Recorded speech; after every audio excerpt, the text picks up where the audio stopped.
Hey, I'm Victor Margiotta, and this is the Community Show. We are at the library in Montrose, the Hendrick Hudson Free Library. My guest is Regina Clarkin. We're going to talk about some wonderful things going on in the area. But first, I'd like to mention a few things going on here in the library. There's Lego room for the kids. They have knitting and crochet for adults only. And we're celebrating Miss Terry's 40th year here at the Hendrick Hudson Free Library. So congratulations, Terry, on 40 years. Oh my gosh, I can't believe. But I did go to school with Terry, so we're pretty much the same age. But there's book clubs here. There's family bingo night. I urge you to go online and see what's going on at the Hendrick Hudson Free Library. There is so much going on. So come down, uh, take out a book. There's books on reels that you can listen to instead of having to read. There's so many things here at the library, so please come down. Regina, thank you so much for coming on again. Oh, you're welcome. You are the fastest guest that I've had on and then had on again. But tell us what happened. You saw Jim. Yeah, I saw Jim last week when we were at the Dramatic Hall to see the production of Hamilton that the city of Peekskill sponsored. Right. It was supposed to be at Pugsley Park, but it was about 100 degrees that night, so they moved it to Dramatic Hall, Oh, thankfully. thankfully. Yes, it was it was a wonderful show. Yeah. And I mentioned to Jim that we're celebrating our 5th anniversary as a nonprofit newspaper. And so he said, well, let's see if we can get you on the show again. I was like, of course, because we're going to have a party to celebrate our 5th anniversary at the Riverfront Green on July 25th from 1 to 4 in the afternoon. And it's just a community party where we're inviting the community, people who value having a local newspaper and want to thank us and want to contribute to us and just want to hang out and talk to reporters and be with us celebrating our 5th anniversary. So he said that's a reason to come on the show and talk about Yes. talk about it. So that's So what we're first, doing. talk about the Hamilton experience. Oh, so it was interesting because they combined uh, a live performance. Actors and actresses wearing period costumes were doing some of the scenes from the play Hamilton, and they were wandering around the tables and doing that live. And then they stopped that and they pulled down the screen and they showed the 2.5 hour play of Hamilton that was recorded at the Broadway Theater. It was a lovely night. It was July 3rd, Friday night. It was free. And it was a perfect thing to do on a hot summer night in a nice, cool, air-conditioned theater. Yeah, thank Yeah. God. And for the actors especially, Oh, they were especially. able to. Yeah, they were wearing Well, period costumes. They would have been melting. so what was something about Hamilton that you didn't know that you found out about? Oh, a lot of things. Really? I didn't know that his son was killed in a duel. I had not remembered that. I Okay. saw the play when it opened years and years ago, Right. and I kind of forgot that little detail. Yeah, yeah, And I also just love hearing the music again yeah, because the songs were wonderful. yeah. So yeah. It's so important that we, know history, that Oh we, yes. you know. Speaking of history, I'm dying to hear some stories about the Peekskill Star. Oh, yeah, the Evening Star, Yes. the paper that was the daily paper Yes. that published from that building on the corner of Decatur and Main Street, Yeah. that big building that's still there, thankfully. Mm-hmm. Yeah, that was the paper that was the go-to paper when I was growing up in Peekskill and for generations before me. I know. And it was the paper that you got delivered by a newsboy. My brothers were both paper boys and delivered for that. And also, it was the paper that you turned to for obituaries, Yeah. for the wedding announcements, the society page, which is the first page that I actually worked for. I worked under Doris Abley. She was the editor. I went in as a summer college. I worked there in the summers during my college years, and I learned so much from her. And also that people loved having those announcements, the wedding announcements, the engagement course. announcements, birthday parties, milestone birthday parties were all written up in the society pages. Yeah. And then there was the sports department, right? The Yep. big, you used to have pages and departments and sections in your paper. Yes. The comics on Sunday, right? Was the best, I thought. That was one of the favorites. Yeah, the colored. Colored comics. Yes. But now when people think about daily newspapers, those are not the things they remember, because the world has changed in terms of how people are getting their news. And print papers are very expensive to publish. There's not a lot of them around anymore. and people just consume news in a different way now. Yeah. So it's times change. Yeah. That's why we started the Herald as a digital paper, because there was not really any market for us to print it as a print paper like we did from 1986 to 2000. Yeah. So doing it as a digital paper is a lot less labor intensive in terms of the production process, but there's still cost associated with it, and mainly labor, people writing and reporting. Yes. But it's definitely ways that people consume news now on their phones, quickly scrolling, looking at images. It's a whole different world than it was in the days of the print Yeah. paper. And it just reminded me, we used to go down to Angie's Deli to pick up the paper and, white bread. And, I'm going to mention the passing of Kay Campion, who was Angie's sister and who was a staple in the community. And, Hmm.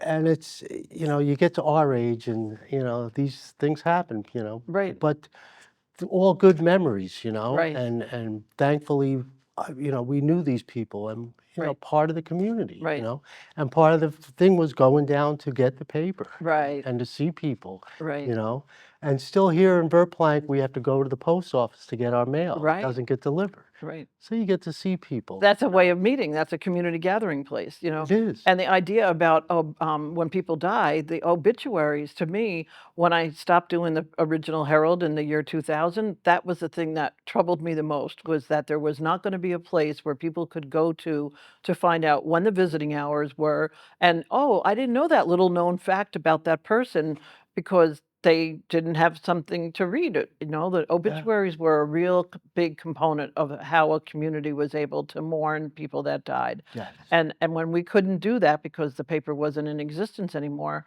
so now we do obituaries, and we get them from the funeral homes, but it's difficult to be able to get to every single person because not everybody goes to a funeral home anymore. No. It's another way that society has changed. Yes.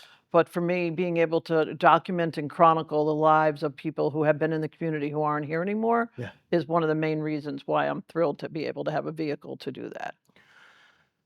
It's so true because, if you didn't hear that somebody passed and then 2 weeks goes by, you didn't go to the funeral, you didn't go to the wake, and now, And how do you even find out? You find out from people telling you, "Oh, you didn't yeah, know they died?" Because who goes to the funeral homes to read the obits? That's not something people do out of habit. I know. Yeah, Well, Facebook is pretty good that's right. They at, repost it. They yeah, repost it. people do Yeah, post it, which, a lot of times that's right, how I find out about it. But, right.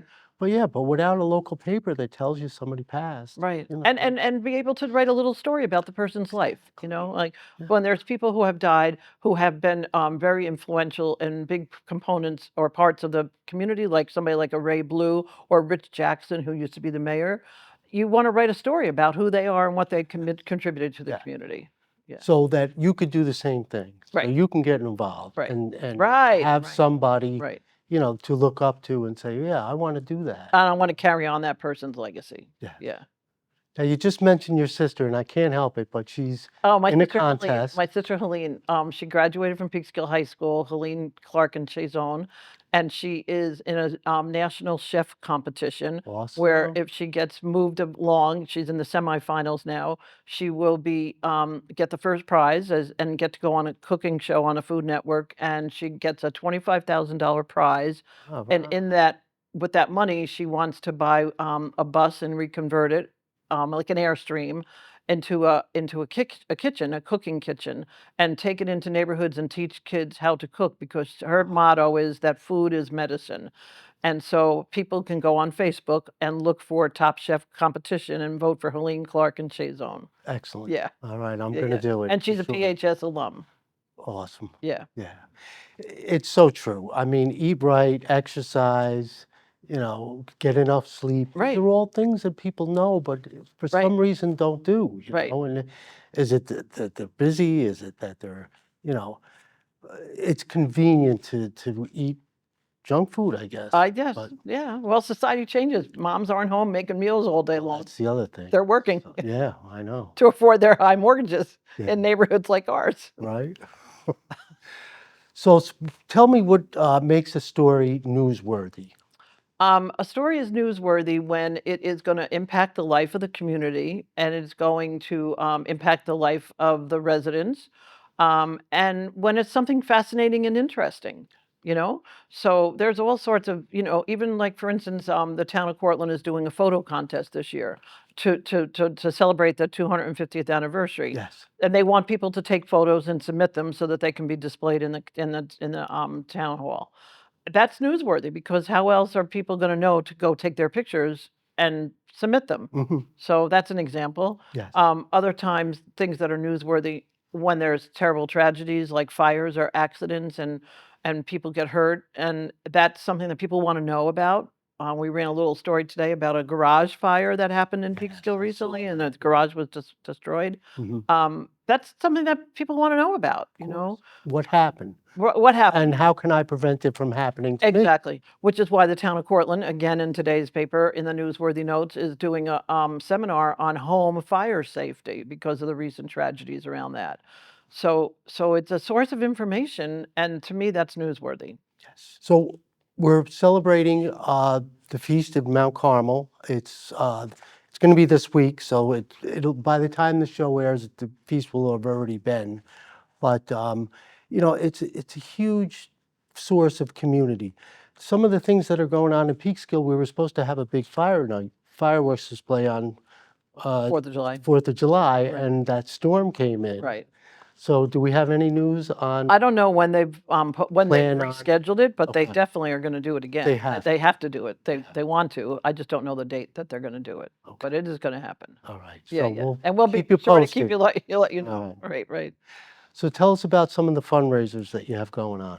Oh, so we're looking to raise $50,000 for our 5th anniversary, which is this month, Okay. and the plan is to get 500 people to contribute $100 each. All right. We have 36,000 people who read the Peekskill Herald every month. We have 302 people donate money to us. All right. So just do the numbers. Yes. You can't keep something going if you have 36,000 people using it and 302 people contributing to it. I know. And so the goal is to raise 50,000 for our 5th anniversary. And the way I like thinking about it is take some of those 36,000 people who are reading it, Sure. who are not contributing, like let's take 500 of them Hmm. and ask them to give $100 each Yes. for something that they read every day that they value. I don't really care how it happens that I get the 50,000. Yeah. I just would not mind if 10 people wanted to step forward and make that happen, Yeah. or if 5 people wanted to step forward and make that happen with larger donations. But the bottom line is we need that kind of dollars to be able to keep going, because right now the way you fund our operation is there's 3 levels. You can be a donor, which Okay. is like somebody that used to be a subscriber to a print paper. Yes. You can be a donor. You can be an advertiser, a business that wants to do sponsored content, which Hmm. is what advertising is. And then the third way is grants and foundations. And we get that money because we're a nonprofit. Yes. But a lot of that money has dried up, especially since the federal government stopped giving money to nonprofits that they were giving to. Right. So, for instance, if a foundation has to make a choice between funding a food pantry or funding independent local journalism, they're going to fund the food pantry. I mean, that's happened. One of the grants we got last year, the foundation said, we're going to give our money to direct services for needy people. And I don't have a problem with that because Oh, I of believe course. that Yes. people need to eat. Yes. But I also know that nonprofit journalism is also valuable to the community in a different way. But because of that shortage of funding from foundations and grants, we need to make that gap up. And I'm thinking, well, we need to make it up by the people who are reading and benefiting. Yes. So that's why we're looking to do that. 50,000 for our 5th anniversary. That'd be great. And let's just be fair and honest about if you're consuming and reading something, like, don't just think that it's gonna, like, be free all the time. Yeah. Right. So, that's our story. Yeah. And we need this. We need to have the local news. And The quality of life is better for people when they know what's going on in their neighborhood. there's Like, no doubt. right now, the story just posted a little while ago about the meeting that happened in Buchanan about the proposal to do more development in Buchanan. Mm. And people came out to that meeting last Tuesday night with signs, and it was a contentious meeting, and there was a lot of back and forth between trustees and the public. And and you can read it and see it on Facebook, but not everybody's going to do that, and not everybody's going to want to sit around and listen to the 3-hour meeting. But you have a reporter who's taking it in and writing about it and putting it up, and that is a value to the people in that community. Municipalities that have an independent local source of news, they get a better bond rating on their borrowing. That's just a fact, that if a Yes. municipality has an independent source of news, they can get a better rate for the borrowing that they do as a municipality. Right. That says something about the dollar value to people who are homeowners. That your Course. taxes are going to be held a little bit better because your city is, or your village is going to get a better rate on its borrowing because there's an independent source of news in the community. Excellent. So it has a benefit that's translated into finances in a way that's not super direct. Mhm. Good. Now, you did a story on the graduating class from Peekskill. Oh yes, so this was one of the fun things where we had so many people viewed this, like 13,000 people viewed this. So we have the Peekskill Herald is on Instagram, and so our content Oh, person, nice. Maya Gordino, who is a PHS graduate, Hi, Maya. Maya went out and interviewed people about what their plans are after high school graduation, Wow, and she that's a just cool did idea. like a senior, a person on the street, but you were a senior at Peekskill High School, and she posted it, and she did a little bit of talking about it, and then the kids themselves spoke, and that was the thing that got so many views. Another thing that got a lot of views was the Cinco de Mayo festival in downtown Peekskill. So whenever we do posting about festivals, it's That always seems to well be, viewed. yeah. People want to see themselves, they want to see their friends, they want to hear the music. Yeah. And that's another thing to show, like the depth of a community and what kind of entertainment a community has and where people gather and what they do. Of course. You know? So important. So those visuals that are done by video are another way of communicating. It doesn't all have to be a story with lots of words. It can be stories that are told through visuals. Yes, And that's the area that we're looking to boost because that's what people are using now to get their news. definitely. And we're still doing the World Cup soccer. Oh, yeah. So We've there's an written about event that. tonight. We've written Yep. about that a couple times. So our reporter, Jeff Merchan, who has been with us 4 years, he started as a high school senior. All He and right. his family, his sister and his dad, went to Philadelphia to see Ecuador play, and they lost. Ecuador did, but it was a memorable trip, and he wrote about that trip, and he wrote about all the Peekskill families that he saw in Philadelphia for the Oh, Ecuador game. wow. And that one got tons of views as well. Yeah. And so then we've done stories on the watch party, the Cortland watch party down at the Verplank Riverfront. That happened 2 weeks ago. Maya and our our summer intern, Brianna Ferguson, they went down and interviewed people and did video.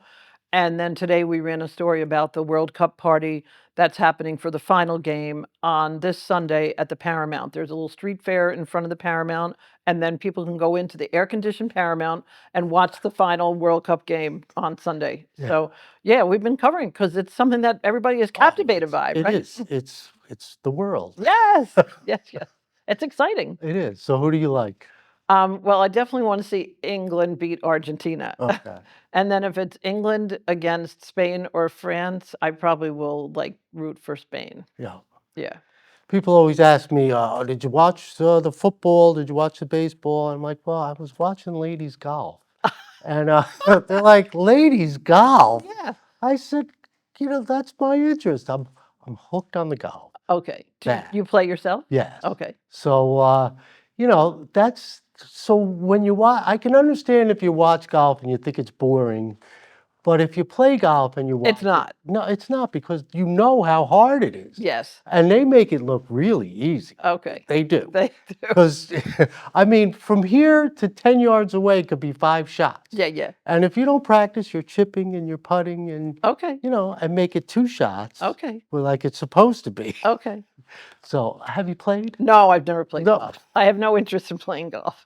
But I do understand what you say about how they make it look easy because they spend thousands of hours practicing, Well, and you never see that. No, well, that's the thing. Yeah, yeah. So the Scottish Open was this week, and the British Open is next week, which is a major in the PGA. Okay. So the Scottish Open was kind of a warm up for the Oh, for the big one. yeah. Okay. So That's what you're going to be doing on World Cup Sunday. yes. Okay. I'm sorry. Okay. So what stories are working on now?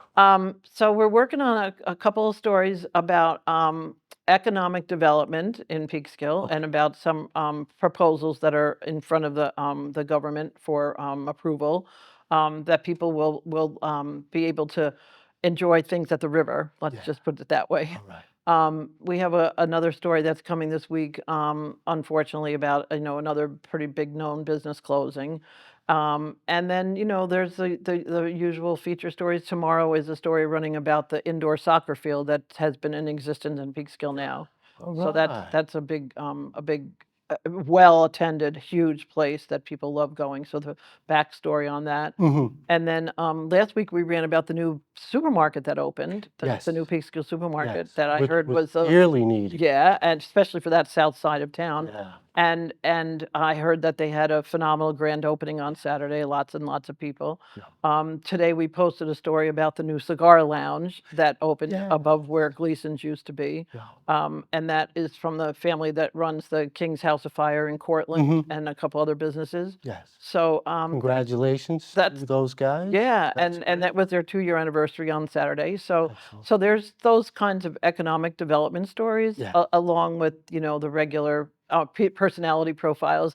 One of the personality profiles that I can't wait to read is about Mike Sabini. Do you remember Mike Sabini? He was a high school student in Peekskill who wrote for us about sports, I do remember. and now he's like one of the announcers at the games and stuff. But he's been around this high school sports world for years. So Jeff Merchant, our sports editor, is interviewing him. So those Excellent. personality profiles, economic news, recreation, those are the kind of things Yes. that we're working on. Now, what upcoming events at the Paramount? Any development there as far as what big shows they'll be having? That I know of right now, I don't. I know Laurel Canyon was this past weekend. But I know in November there's a Motown show because I'm going to that. Yes, yes. Yeah, That's but I'm always not the sure big of any one. other ones that are coming up. All right. But that's always a great thing for downtown when the Yeah. Paramount's up and the marquee is lit. Yeah. It's crowded downtown when that happens. And we need that. We need that dearly. Yeah. When writing a story, I'm always intrigued by how it's worded. And, what is the importance about not making the vocabulary too tough on people to understand what you're trying to say? So tell us about. Well, you're telling a story to someone. Yeah. So you just, as I say to the young reporters, you imagine that you're telling somebody, and you want them to know pretty quickly what exactly happened, and not have to like use flowery words. And it's the 5 W's: the who, what, when, where, why, and how. And to do that, in 1 or 2 paragraphs is the real important thing. That's it. And so go back and rewrite, because after you write it the first time, you need to go back and polish it, and you need to then like read it out loud to yourself, to say it out loud to make sure that it flows. And also to be specific about things, like when you're saying that there's a piece of property that looks to be developed, you need to say, well, how big is that piece of property? That's the what, the 5 W's. Yeah. So the goal is to be simple and to be clear and to deliver the information in a very clear and easy to understand format in about 3 or 4 paragraphs, and then you can go back and fill in all the details. The quotes from different people, like the mood in the room, all those kinds of things. Yes. And if it's a personality profile, you want to ask you want to get the kernel of who the person is to be pretty quickly up at the top of the story. Yes. So it's a skill. It's a skill. There's And no by doubt doing about it, it. you get better at it. Yeah. Yeah. And we're not trying to, increase people's vocabulary. No. You just want them to be able to understand what it is that is being conveyed. Yeah. So you are developing some young. Oh yeah, that's the best part of this. That's Yeah. the part that gives me so much joy, is that there's all these young people. Like we have 4 of them who are under age 30, Wow. and they're making their living from us. I mean, they're earning money from us. We're an employer in the community. Yeah. And they're learning the craft of journalism. We have Brianna Ferguson as our summer intern, and she is going to be a senior next year at Oneonta, and she's getting like real world experience on how to go to meetings, write stories. She had to do the brother and sister that died in Cortland fire. Yes, I read that. It was excellent. Yeah. You did a So really like good job. that was her first week here. Yeah. And then she went to the contentious village board meeting in Buchanan last week. So she's getting a real life experience of how varied your day is as a journalist, Yeah, right? right. And then we have Jeff Merchant, the sports editor, who started out as high school, and Eric Harvey, our full-time reporter, who is covering Peekskill City government and education. And then Maya Gardino, also Peekskill grad, who is doing feature, and she did the story on King's House of Smoke and doing a lot of our Yes, content which and was video. excellent. Yeah. So they're like learning every aspect of it, and they're also learning that as a nonprofit, their salary depends on whether people are going to give us money or not. That's the other So thing they're learning. So when we went to a conference in Pittsburgh a couple of weeks ago, Jeff and Eric and our editor Bruce Apar, the four of us, and our graphic designer Natalie went. And so at the conference, I said something to Jeff about like these seminars. How do you like them? And he says, well, a lot of them are about like fundraising and things that I'm not that interested I in. know. And I said, you better get interested Yeah, in that. because that's the That's meat how and you're getting your potatoes. salary. Yeah, right.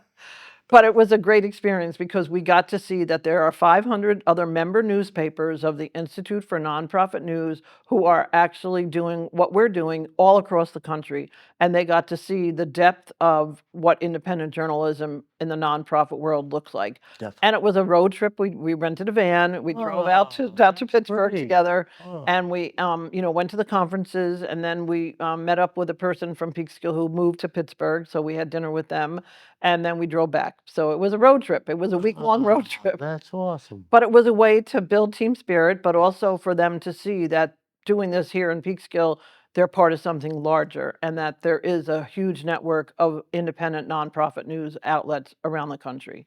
And not just hyper local in terms of communities, but on different subject matters, like LGBTQ. Another nonprofit independent newspaper is about the prison system in America. There's one that's about the military in America, so there's lots of genres. It's not just hyper local in a community. Excellent. So that was fun. And that was like 2 weeks ago in June. Oh, I'm so glad. Yeah. Well, the key is accountability too. Yes, Because yes. that's, you could get your news from a lot of different sources, but, when it's an honest and, upright paper like yours, Well, it's that's credible. what It's that's what's credible. important. Like the difference. Bruce Apar, our editor, wrote this letter because we're sending letters out every week to our people who receive our emails, telling them that we've run a story. Mhm. And Bruce's letter last week talked about the difference between social media and news. And the social media people can be anonymous. They can make up fake names, and they aren't held accountable for what they say. Unlike us, where our name is attached to That's everything we right. write, Yeah. and we are accountable. And if we make a mistake, we correct it. And lots of times, social media, there's no kind of No. consequence or ramification Right. when people say things that they don't have the courage to say their name, or they say things that are inaccurate and divisive, and it spreads like wildfire. And that is the difference between a credible news organization that can be trusted and something that you read or see on social media, Exactly. which is And, too bad. and that's why we need to donate to the Peekskill Herald, Every time you open up the peekskillherald.com, now a pop-up comes up saying, so "Do we you can get your donate. news about Peekskill from us? If so, please donate." Excellent. So yeah, we really need that. Thanks. Yeah. All right. I'm Victor Margiotta. This is a community show. Thank you for watching. And don't forget to come down on the 25th down at the riverfront to support the Peekskill Herald.